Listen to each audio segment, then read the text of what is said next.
mengatakan pilihan itu orang hebat? Apa yang dipilih?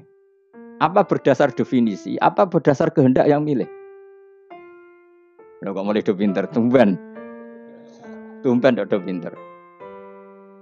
Alam raya ini milik Allah. Dan semua di alam raya ini milik Allah. Maka dipilih tidak dipilih itu terserah yang punya apa terserah kita. Apa terserah kriteria, apa terserah definisi. Dalam konteks kita sebagai objek diambil, tentu terserah yang punya. Kemudian Allah bilang, orang-orang itu saya pilih. Nah kalau milihnya Allah berdasar kepunyaan, tentu Allah boleh dong memilih orang yang sebetulnya berstatus dolim. Ya tapi ya tetap dia dolim, tapi ya tetap dipilih. Kenapa ya? Karena Allah yang punya. Saya misalnya orang kaya, boleh nggak punya HP buruk? Boleh kan? Terserah saya. Saya orang kaya, beli HP mahal, medium dan paling buruk. Boleh enggak? Boleh, saya yang punya. Enggak boleh, Gus, ini orang kaya harus beli HP yang mahal. Yang bilang harus siapa? Nah, kegoblokan kita ini seperti ini. Nak wong sugih HP-ne kudu larang. Nak wong alim kudu bojone ayu. Sing kudu darani kudu ayu ku sapa? Nak maji jalan nang dumbu swarga lho kudu ku sing swargane mbam tapi kudu. Nah, kita ini sering berpikir ngatur Tuhan. Nah Indonesia negara yang mayoritas Muslim terus Islam Indonesia kudu dadi sampling Islam di seluruh apa dunia. Ya ora usah sombong ngono ya keben. Ora usah ngono. Paham kan apa? Ndak usah ngono mayoritas ya mayoritas sae tapi ora usah GR jadi apa?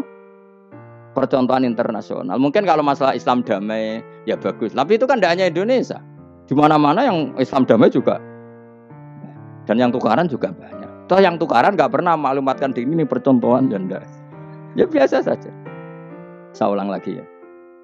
Maka menurut saya enggak akan benar pendapat Khawarij atau pendapat Islam yang keras bahwa orang dosa besar itu keluar dari Islam. Karena ketika Allah mengatakan kemudian aku pilihkan kitab ini, tak kasihkan orang-orang yang saya pilih, itu di antara yang pertama adalah meskipun mereka sebagian tetap zalim.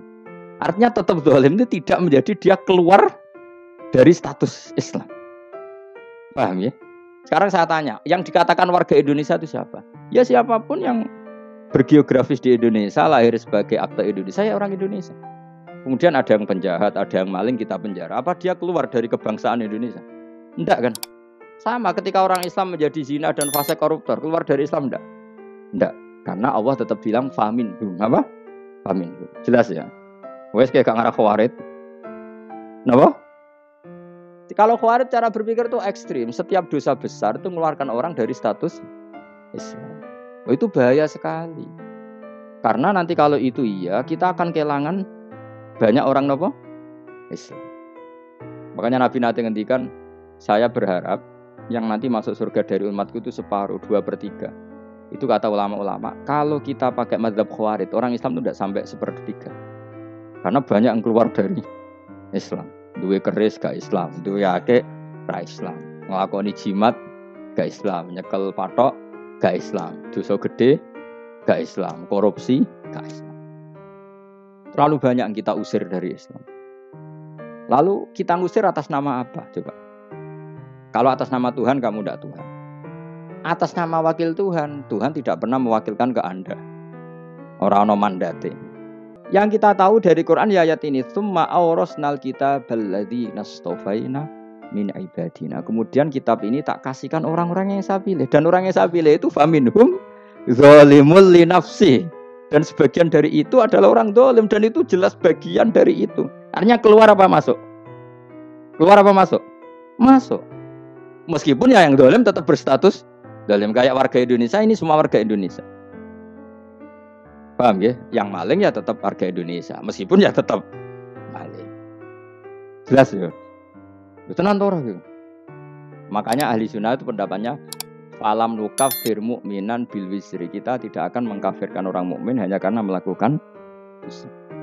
Kenapa ya? Karena Allah bilang faminhum setengah sangking itu masuk bagian. Dan itu luar biasanya Allah disebut istofaina. Tetap orang-orang pilihan. Maka ini penting saya utarakan supaya kita ini tidak sok-sokan. Terus yang zalimul li nafsi pun potensi dimaafkan sama Allah. Asal dia tobat, dan tobat itu sama Allah nggak ada batasnya. Malam yughorgir sampai apa? Nafas apa? Terakhir.